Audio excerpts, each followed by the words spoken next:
안녕하십니까. 언론중재법 개정안, 이게 언론징벌법이죠.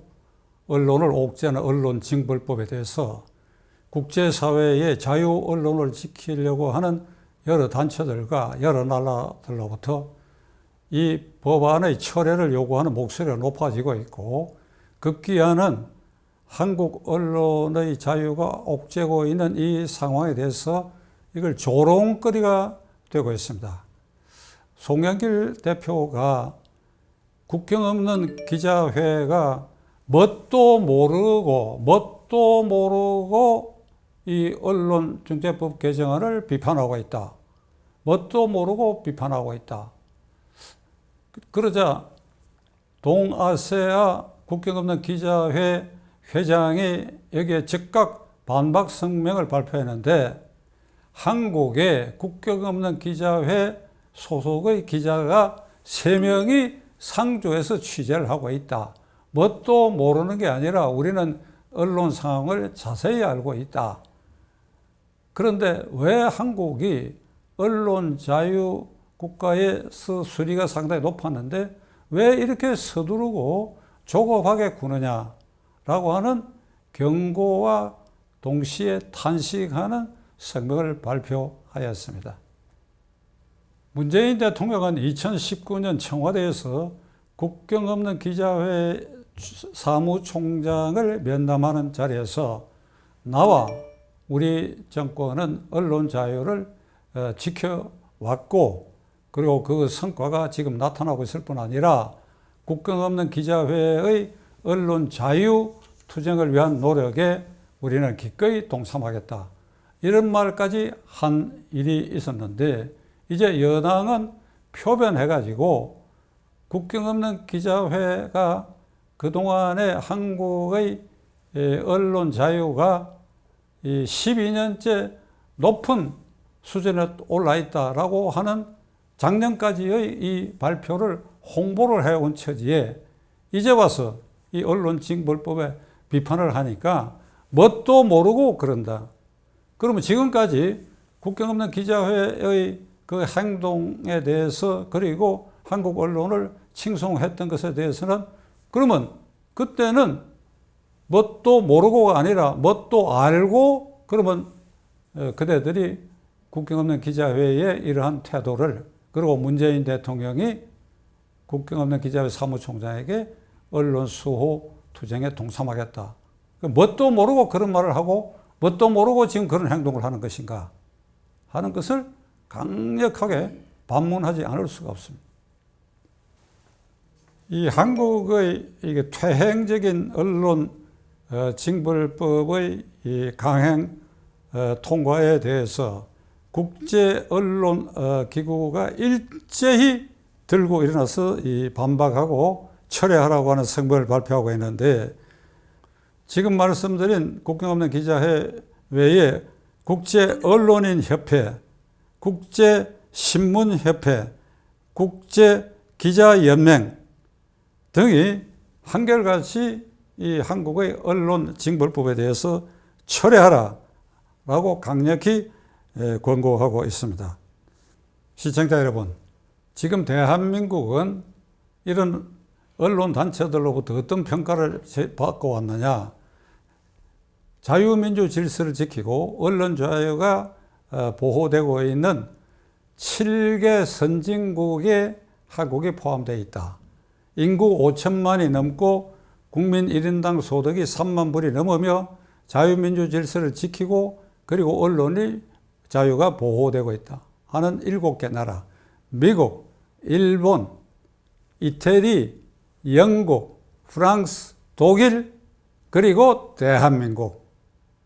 요게 다른 의미에서 G7 국가인데, 이제 이 G7 국가의 그 명예로운 자리에서 이번에 언론 징벌법 때문에 탈락할 위기에 처해 있다.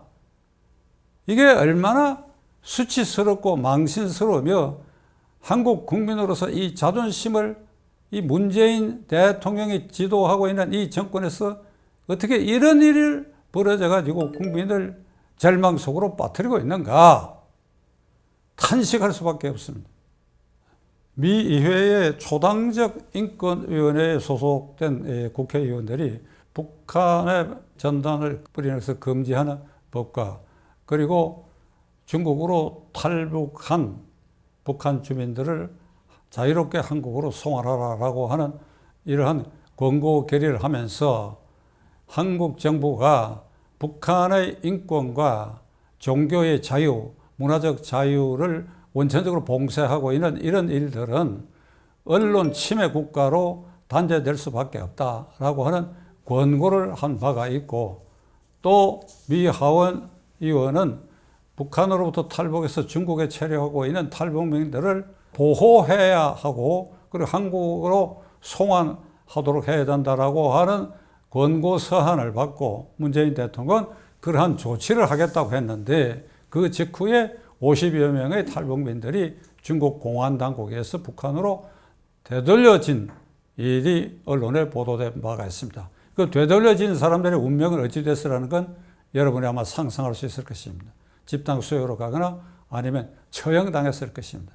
2018년 문재인 대통령이 워싱턴을 방문해가지고 당시 트럼프 대통령과 회담 결과를 발표하는 자리에서 폭스 뉴스 기자가 문재인 대통령에게 한국의 언론 상황이 악화되고 있고 이 탈북민 문제까지도 거론했는데 이렇게 대답했습니다. 한국의 언론 자유는 보장되고 있고 탈북민은 우리가 보호하며 이것이 남북 통일에 있어서 마중물 역할을 하겠다.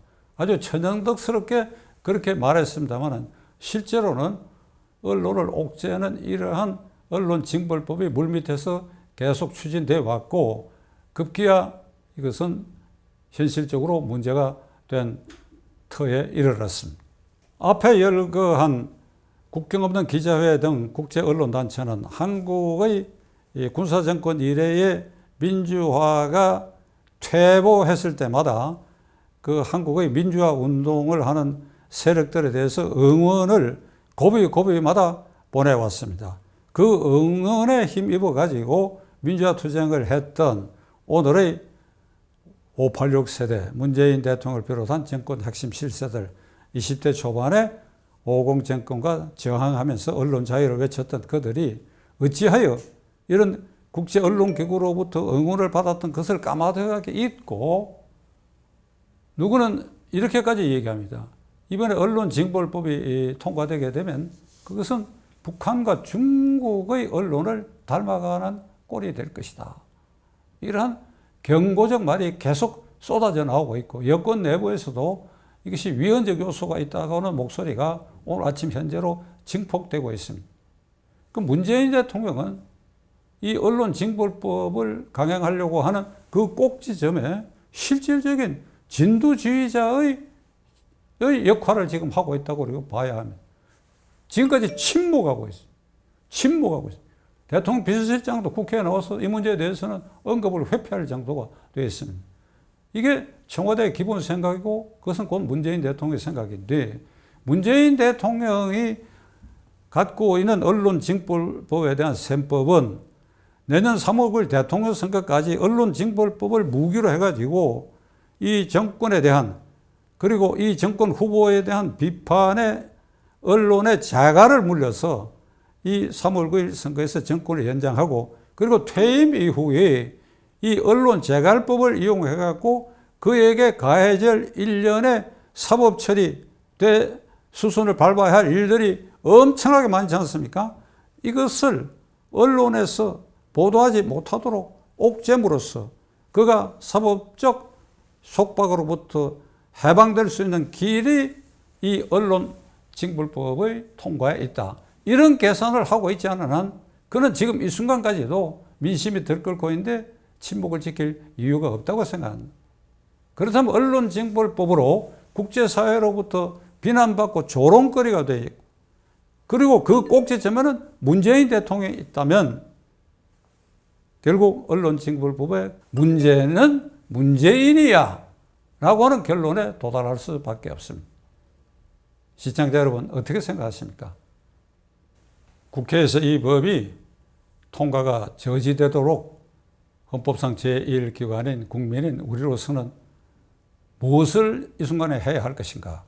각자가 심소숙고하는 시간을 갖기를 바랍니다. 끝까지 경청해 주셔서 감사합니다.